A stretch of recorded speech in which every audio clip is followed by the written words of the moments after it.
My wife, Lynn, and I have been together for 6 years and married for 11 months. Our entire history together has been very normal, and never once have I noticed any weird behaviors or red flags. I can't stress enough how out of character this whole thing is for her. Lynn is very kind, intelligent, and thoughtful. She's always been the no-nonsense type of person. Being childish or trying to scare me is not something she'd normally do. She doesn't even like watching horror movies. When we first started dating, she agreed to watch The Shining with me because she knew how much I loved horror. She was so scared that she didn't even make it through half the movie before we had to turn it off. She isn't into anything creepy and has never been into pranks. It's just not her cup of tea. And that's fine, but that's what was so strange about this. It's just so unlike her. I should also add that she never had any mental health issues, and as far as I'm aware, it doesn't run in her family. I know some people are able to hide their mental health problems, but in the 6 years we've been together, I think I'd have seen some sort of sign. 2 months ago, I was in the kitchen making myself some coffee before work. I was running a bit late that morning and knew I wouldn't be able to make it to Dunkin' Donuts for my usual morning fix. I took a sip of my coffee as I hurried down the hall towards the front door, when I happened to notice Lynn peeking at me from around the corner ahead of me.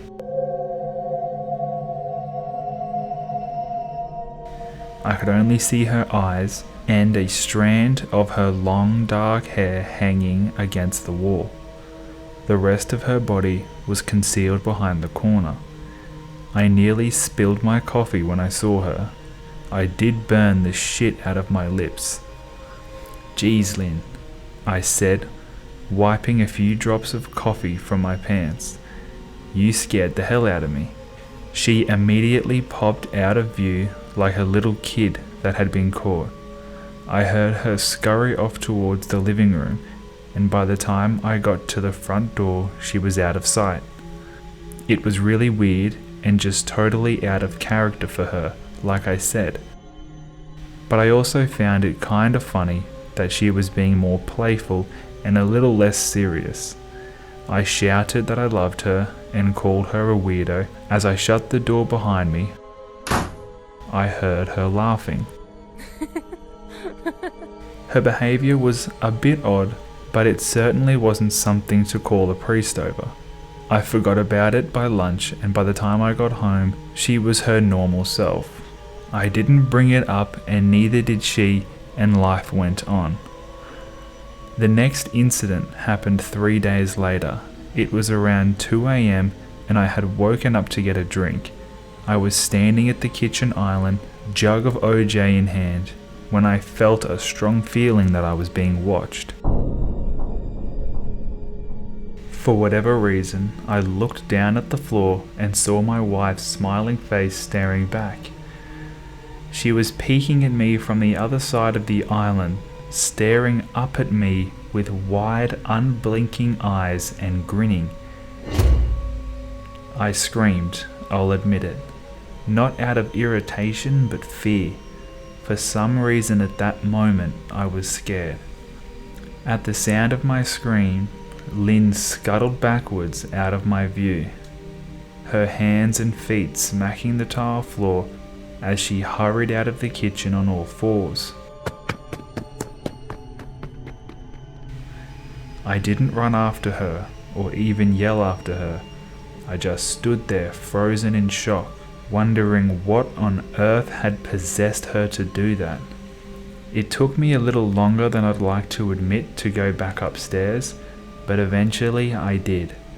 When I got to our bedroom, Lynn was just lying on her side, asleep, or at least pretending to be. I stood there for a while, watching her breathing to be sure she really was asleep.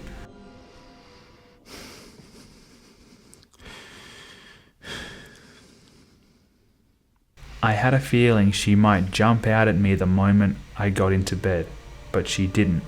I climbed into bed and she didn't even move. Her breathing was soft and deep, and I was starting to wonder if I'd dreamt the whole thing. The next morning I waited for her to come down for coffee, and after handing her a mug and kissing her cheek, I decided to ask her about it. "What was that about last night?" I asked, keeping my tone light so I didn't offend or embarrass her. She frowned over her cup of coffee, shaking her head like she had no clue what I was referring to. "You were peeking at me again, from over there," I said, pointing at the spot on the floor by the kitchen island. She followed my gaze, and when she looked back at me, she burst out laughing. She laughed so hard, I couldn't help but join her. "You creep me the fuck out sometimes, you know that?" I said. She giggled and set her cup on the counter and wrapped her arms around my neck. "You creep me out all the time, so I guess we're even." We said our goodbyes and left for work.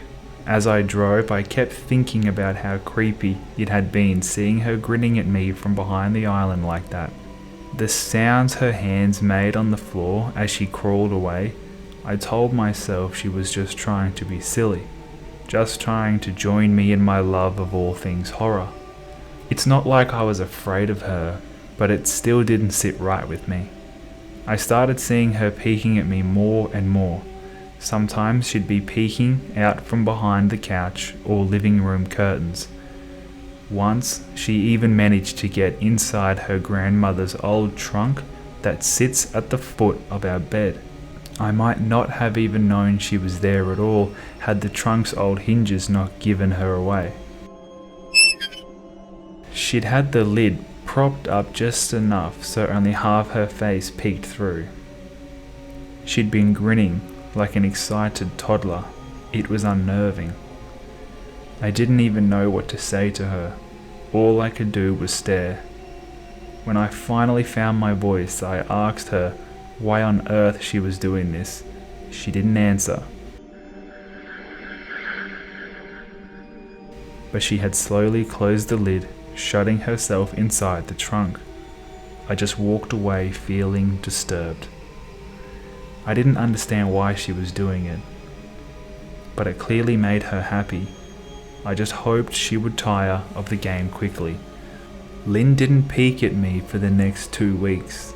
I started to think she was done with her weird prank, and I was relieved. We were watching a show on Netflix one night, and I jokingly said that I hadn't seen her peeking at me lately, and she must have given up on her spy game. She looked up at me with a small smile and said, "Maybe I've just gotten better at it."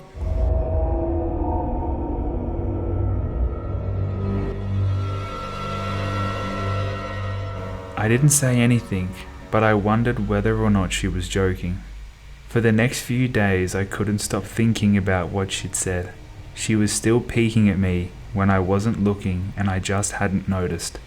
And if so, what the hell was she getting out of this? I started to feel paranoid, constantly checking whether she's watching from around the corner or behind a door. I was jumpy whenever I was home and she wasn't in full view of me. I felt stupid and a little crazy. But after a few weeks without an incident, I began to relax. I stopped checking behind furniture and walls and told myself it was just a bad memory. Then, a few days ago, things got much worse.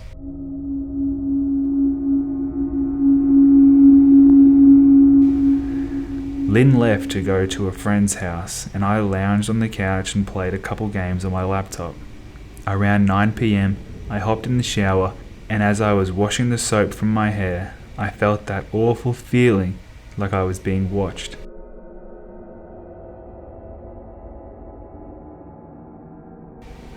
I slowly opened my eyes and almost had a heart attack. Lynn was peeking from behind the shower curtain, her entire head stretched into the shower, leaving just her body outside. Her long dark hair hung against the curtain. the ends dripping with water.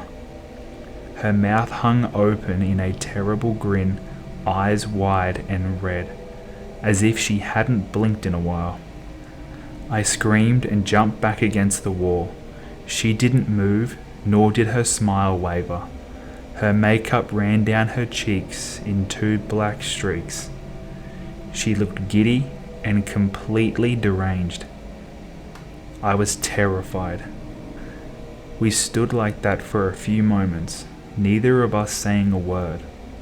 Finally, after what felt like forever, she slowly pulled her hair back out of the shower, and I watched her blurry figure through the curtain as she moved back towards the bathroom door.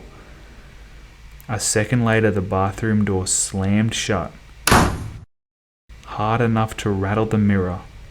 I screamed again and jumped out of the shower to lock the door. I stayed inside the bathroom for over an hour.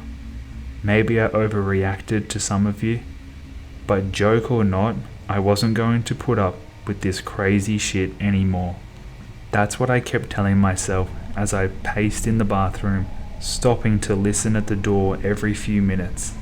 Suddenly, I heard a muffled sound. And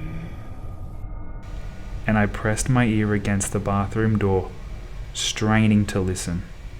I couldn't hear anything, but I envisioned Lynn standing on the other side of the door, giggling at her joke.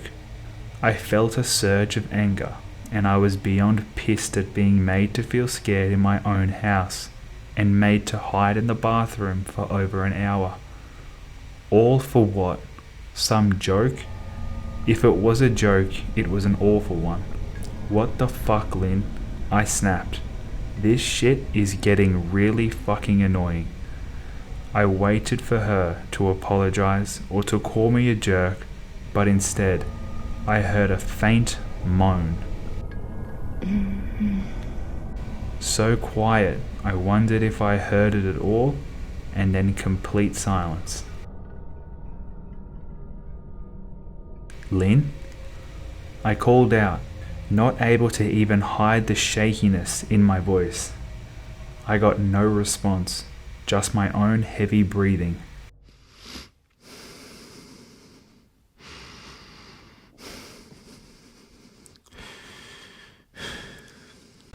I swear to God, just fucking stop it. I yelled, pounding my fist on the door.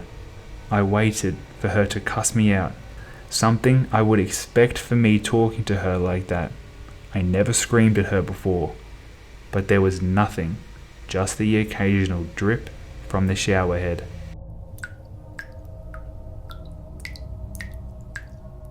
I won't deny that I was scared, too afraid to open the damn door and face my own wife.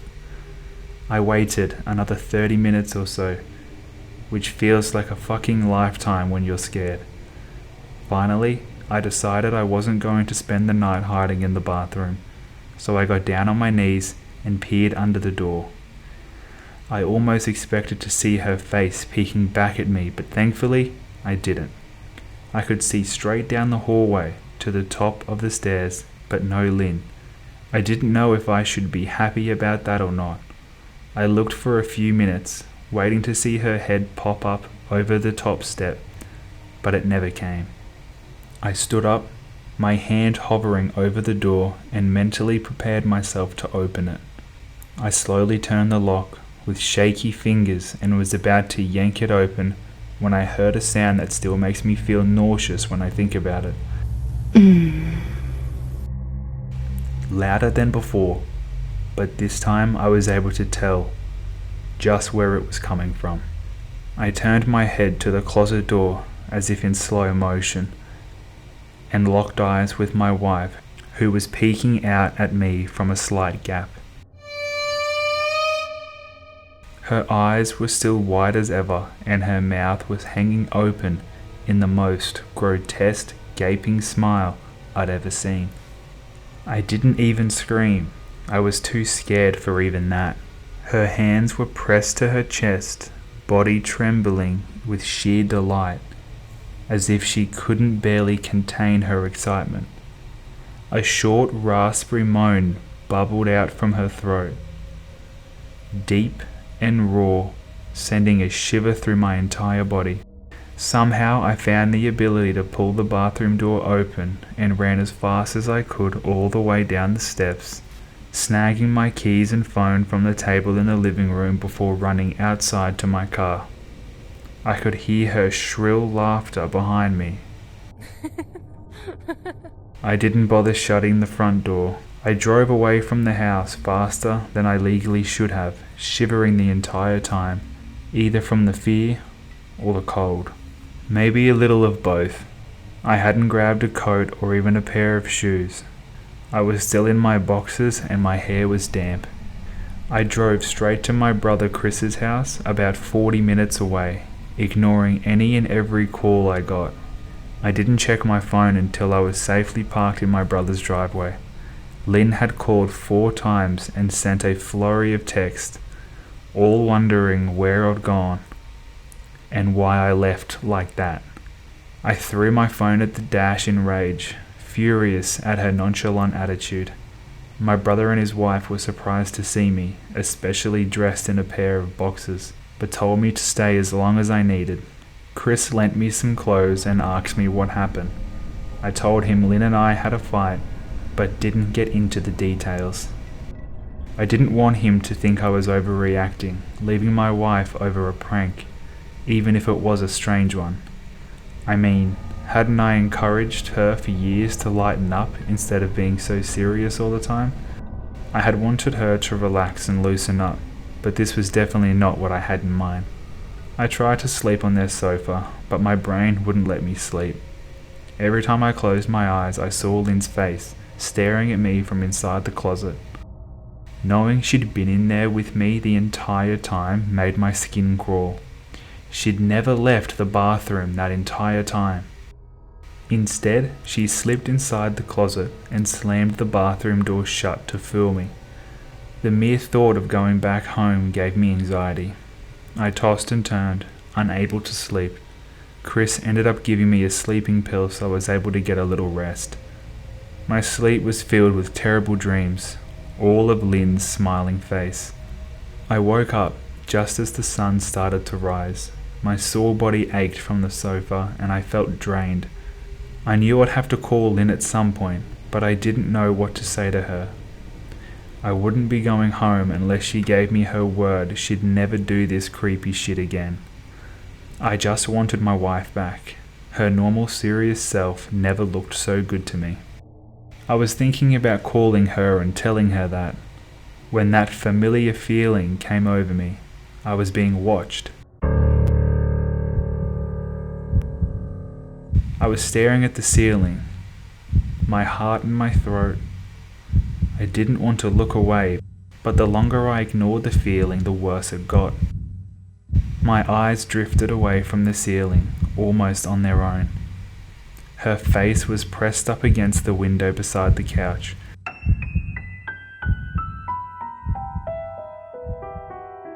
Staring down at me with the same gaping smile. Drool dribbled down her lips, leaving 2 long streaks down the glass. I didn't know how long she'd been there, but something told me she'd been there quite a while, possibly all night. I didn't bother screaming. Though I was afraid, anger trumped any fear I felt at that moment. I jumped up from the couch and pounded my palm against the glass. Lynn, are you crazy? What the hell is wrong with you? Just go home. She didn't move, and her ghastly expression never changed. If anything, her smile only grew, as if she had never been more elated. I could hear Chris and his wife moving around upstairs, as if Lynn could hear them from her place outside. Her head twitched slightly in their direction, and she began to close her mouth slowly. Chris called my name from upstairs, obviously concerned. I turned to see him and his wife Rebecca hurrying downstairs. When I turned back to the window, Lynn was gone.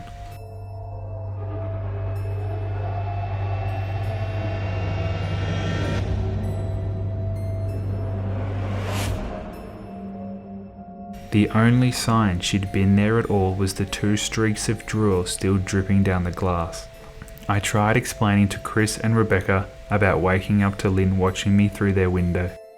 They were skeptical. Chris and I went outside to the spot in the front of the window, but there were no footprints in the dirt, just a slight indent.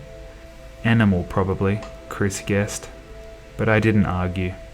He and Rebecca assumed I dreamt the entire episode, but they didn't understand, and I was too tired to explain to them. I called out of work that day and turned my cell off. I didn't want to face Lynn. Just talking to her was too much for me at that point. I really started to believe something was irreversibly wrong with her, that no matter what promises she made would never be the same again. The thought saddened me to my core. I cried most of the morning. By noon I figured I was ready to confront her, give her one last chance to explain herself.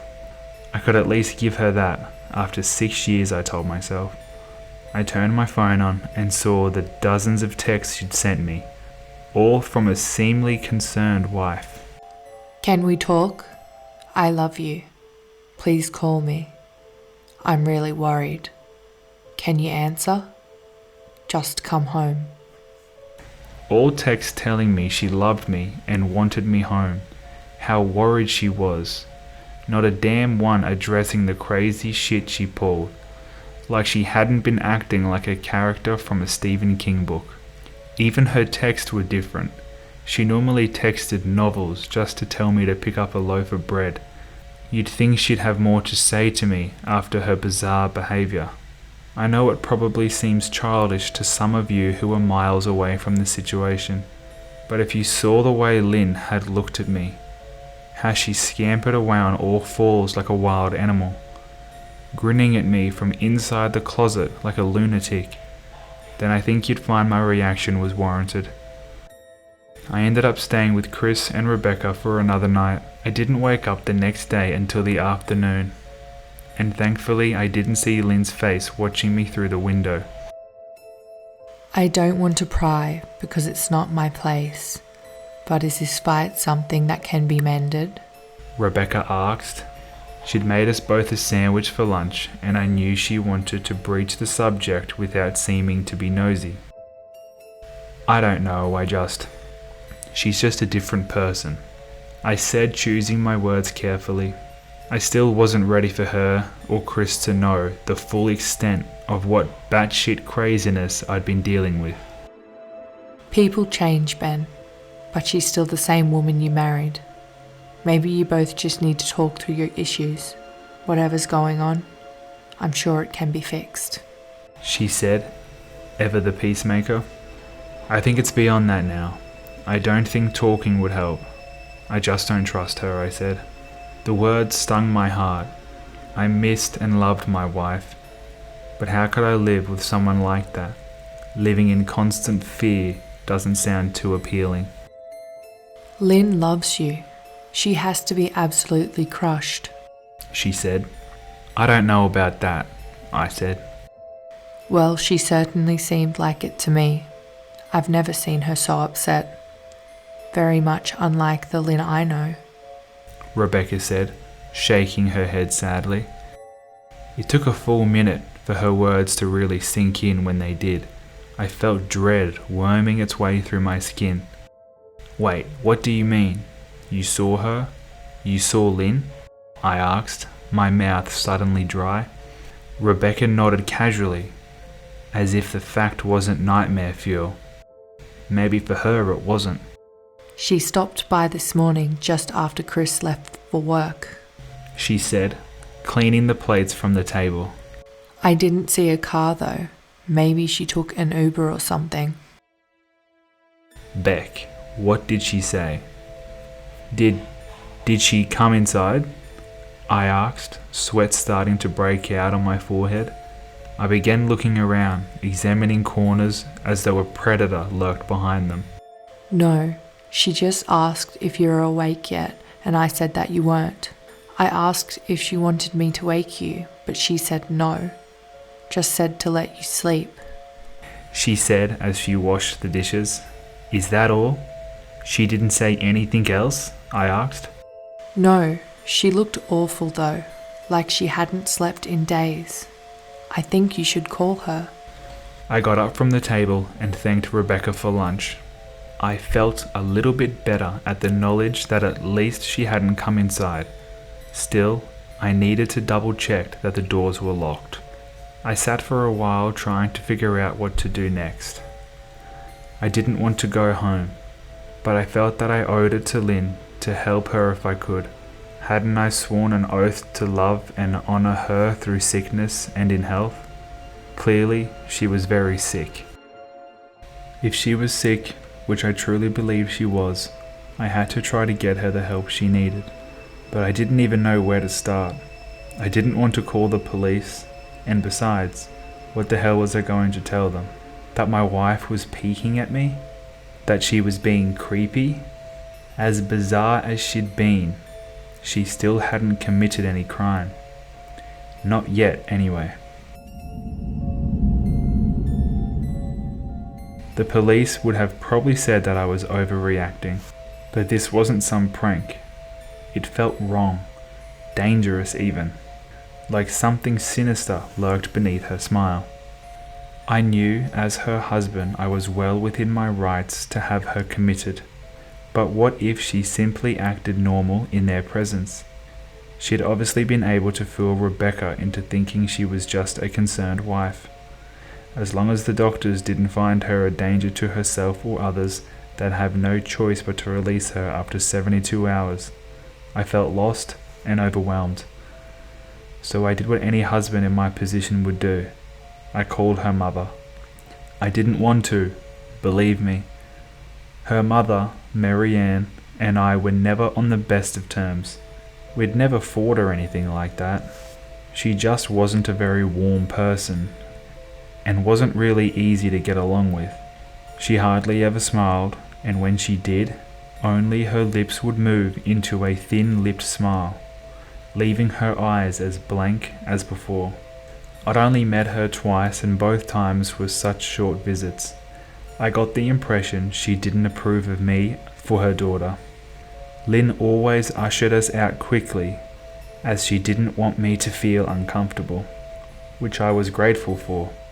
Being in her mother's company felt almost unbearable, like walking on glass. I was glad when we moved 3 streets away so we didn't have to see her often. I was happy to avoid the woman, but I needed her help. I really didn't want to talk to her at all, but I had to talk to someone, and someone who knew Lynn better than I did. So I grit my teeth and did what I had to do.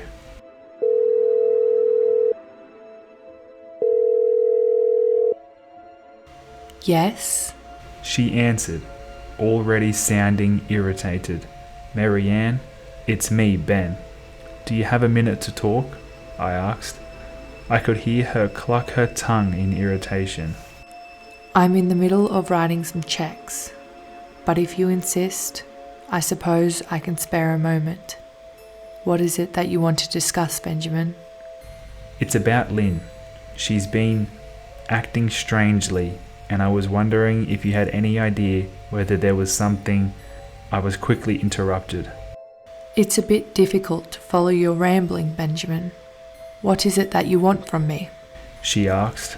I could almost see her standing there, in her thin sweater and slacks, tapping her fingernails impatiently on the table. I wanted to know if you'd ever noticed any odd behavior, or possibly any mental health issues, I asked. There was a long, uncomfortable pause that I couldn't tell was because she was just thinking, or something else. Finally, a few seconds, she spoke. I'm not sure if this is one of your jokes, Benjamin, but if so, I don't find humour in it. Now, I do have business to attend to, as I've said, so if you don't mind, she said, but I cut her off before she could get rid of me. Mary Ann, this is not a joke. I'm extremely concerned about Lynn's mental health. Her behaviour has been very erratic lately. I'm very worried about her, and I figured, as her mother, you would be as well. my frustration evident in my voice. If you're truly concerned, then I suggest you get the health professionals involved. I don't know what you expect of me. She snapped. I could tell she was seconds away from hanging up, and for some reason I was desperate not to let her. I had that feeling that she knew a lot more than she was letting on. Please, if not for me, do it for Lynn. I tried. Her faint, shaky intake of breath as if she were trying to hold her steady persona together, but failing. Marianne? What's wrong? Benjamin, I don't know what to tell you. My only advice would be to seek professional help. Do not call here again. Goodbye. I tried to call out to her, but she hung up. I tried to wrap my head around the call and her refusal to help me. Even if she didn't like me, why wouldn't she want to help her own daughter? I couldn't understand that. I tried to replay the conversation, desperate to find something I missed. After a while, I almost gave up, until I remembered her last words to me. Seek professional help. She said those words with a bit of urgency. I could have been grasping at straws, but no. I was sure her voice had changed ever so slightly when she'd said that, as if it were very important. What had she meant? I assumed she'd been referring to medical professionals, but maybe she was referring to someone else. Someone that didn't, for some reason, feel comfortable saying directly. Or maybe I was just being desperate.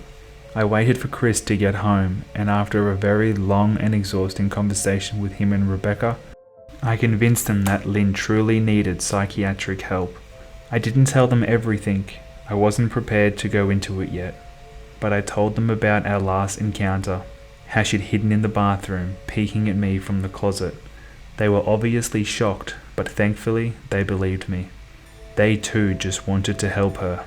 Still, they didn't think it was all that serious. Weird, maybe, but not dangerous. They just kept saying that Lynn had to be playing some kind of weird joke. Maybe for YouTube? Rebecca offered. If only half-heartedly. Chris didn't think we should involve the police just yet. He offered instead to go with me, and I accepted. He reasoned that calmly talking to her, trying to coach her into going willingly, was the best recourse. I agreed to do it his way. At least I wouldn't be going into that house alone. We drove over this morning, just after breakfast. There was no way I was going at night. When we pulled into the driveway, my stomach began doing somersaults. Her car wasn't there, but I still didn't let my guard down. The front door was ajar, and for a split second, I thought we'd seen her eyes staring through the gap. I was shaking and starting to sweat. Chris, however, was fine. He waited for me to open the door, his hands in his pockets like he was going on a stroll through the park. I envied his ignorance. I pushed the door open and was immediately hit with the stench of rot. Chris smelt it too, and he walked in the house behind me with his nose scrunched up. "What do you guys use to clean the floors around here?" Chris mumbled. "Shut up," I said, my eyes darting around for signs of Lynn. The house was deadly quiet and dark despite being 10 in the morning.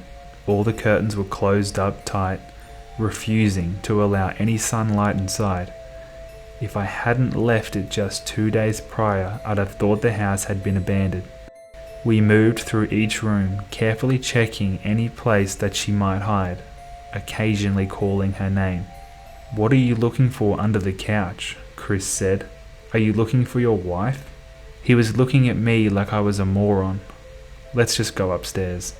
He shook his head but followed me up the stairs to check the bathroom and spare bedroom. On the way up, my shoes crunched over pieces of glass that looked to be littered over a few of the steps. I noticed that one of Lynn's and my wedding portraits that hung on the wall along the staircase had been smashed. The frame hung crookedly, all the glass removed. I stared at the picture, a lump forming in my throat. We had taken the photo just after leaving the church.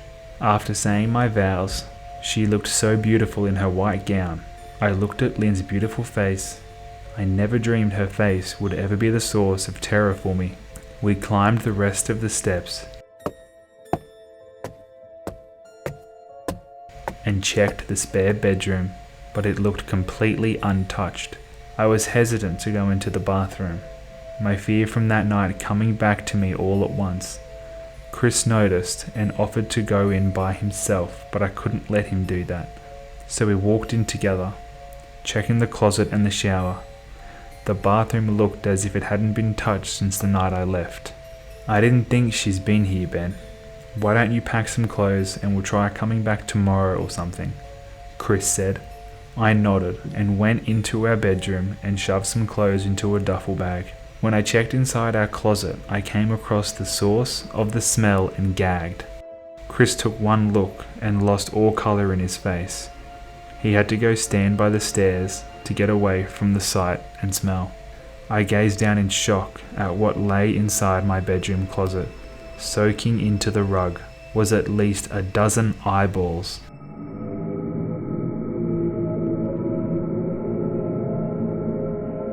All carefully laid out in pairs. Some were as large as a quarter, while others were as tiny as a marble. I stared down at the eyes she'd collected from small animals and wondered how she'd gotten them, and shuddered at the thought. Man, I thought I had it bad with Becca's shoe addiction. Your wife's in here collecting eyeballs? Chris said, gagging. Ben, I think we should go, he called from the hall. I'm getting nauseous. Alright. I grabbed my duffel and shut the closet door on my new nightmare. I stepped out into the hall and took a deep breath of air.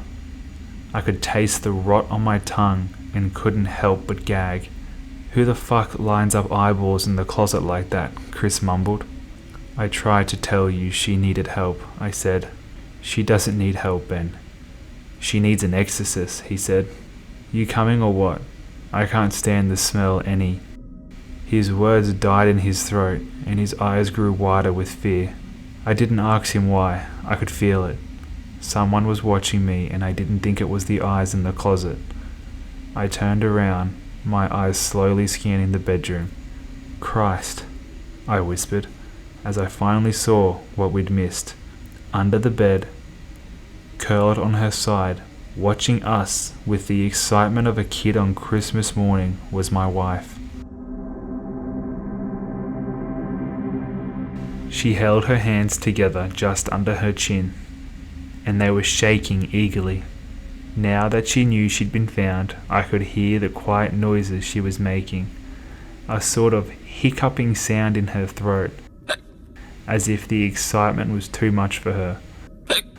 It was unnerving to say the least. Wide eyes and the same huge smile. Everything in me told me to run, but I forced it away. That is my wife. No matter how twisted, she was still the woman I married. I had to help her. Lynn? I said softly. She didn't respond, but her head bobbed back and forth in two quick little movements as if she were nodding. I just want to help, okay? Can you let me do that? I asked. I had taken a single step toward, approaching her like some dangerous animal. I love you, Lynn, I said softly, taking another step closer. She let a tiny moan escape her wide open mouth, and I had to resist the urge to run. Her shoulders were starting to quiver and her eyes grew as large as saucers. I crouched down so I could see her better, and immediately saw the blood. Her hands were covered in it. They trembled more the closer I got, as if she was barely able to contain herself. Lynn, are you hurt? You're bleeding, I said. She bobbed her head again, her bloody fingers moving up and down as if it were playing an invisible piano. They occasionally grazed her chin, leaving smears of blood on her skin. I wanted to recoil in disgust. The smell that was coming off her was revolting. I could feel the vomit trying to climb up my throat. Her lips were dry and stretched thin, blood seeping between the cracks. I knew she wouldn't come out on her own. but I didn't want to leave her in the state she was in. I scooted closer and reached out to her. The excited, hiccuping sounds got louder and her hands shook, fingers flexing. It was then that I could see the blood oozing from in between her fingers. "Oh my God, Lynn, you're bleeding," I said. Instinctively, I reached out to take her hand, but before I could even touch her, her hand sprung out towards me. A sharp pain shot through my arm, and I fell back on my ass. My arm burned, and I could see the blood dripping down onto the carpet. I looked back at her in shock and saw her grinning madly, her fingers clutching a large shard of glass. "You all right there?" Chris asked from behind me. I turned my head slightly and nodded to him, cradling my arm to my chest. When I turned back to face Lynn, I saw that her focus had shifted. She wasn't looking at me anymore, and she wasn't smiling anymore either. She was staring past me, her eyes glaring at Chris the way a hungry lion might stare at an antelope. Her mouth was still hanging open, but it was twisted into a snarl. I got to my feet and began walking backwards down the hall, afraid to take my eyes off her. "Are you bleeding?" Chris asked. The moment the words left his mouth, Lynn started fast scooting out from under the bed, the glass shard still in her fist. "Chris, run. Go," I yelled. He must have been too afraid to move, because a second later I felt my back bump into him. He was still standing at the top of the stairs, staring at the horror that was my wife. Lynn had crawled completely out from under the bed and stood in the bedroom doorway, her face twisted in rage. Her whole body was visibly tense. Blood ran down her fingers and onto the floor. "Jesus, Lynn," Chris said. "You are playing hide and seek?" I reached back and pushed him towards the steps. "Move your ass, Chris," I said as quietly but firmly as I could. Lynn bobbed her head in fast, sharp motions and began to grin, stretching her mouth open wider and wider so that her chin seemed to touch her chest.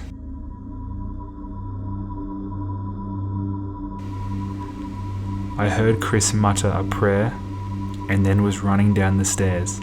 I stood at the top of the steps, stuck between the love for a woman who clearly needs serious help and self-preservation.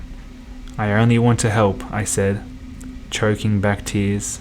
Her eyes focused on me once again as she lifted the glass, holding it out in front of her, and then she started sprinting toward me, grinning with utter excitement. Thankfully, my body took over, and I flew down the stairs, skipping 2 or 3 at a time.